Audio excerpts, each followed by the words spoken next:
Ito po yung aming cherry. The last time. Ito, pero gagawa po kami ng panna cotta. Ito po yung ingredients. This is the ingredients. Sugar. Free. Yun.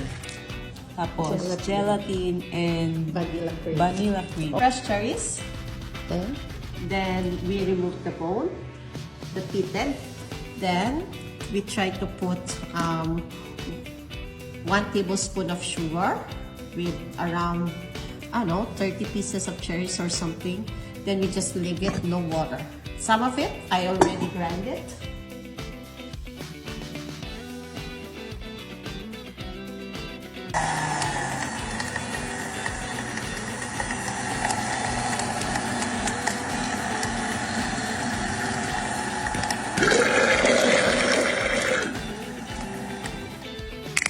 300 ml vanilla. It's up to you how much you like. For me, it's only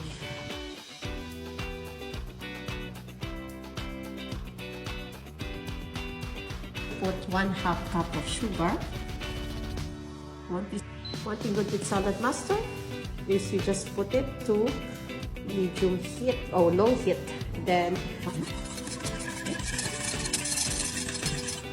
a gelatin. So 1 pouch of gelatin, or you can use as well 3 pieces of gelatin leaves. But the problem with gelatin leaves, you have to still melt that one down. This one is heated. Gonna put the cover. I'll wait till it has a bubble on the side. So don't let the panna cotta boil. The only thing is if you see them that it's bubble already on the side, that means it's ready. Because if you boil them, you're gonna spoil them.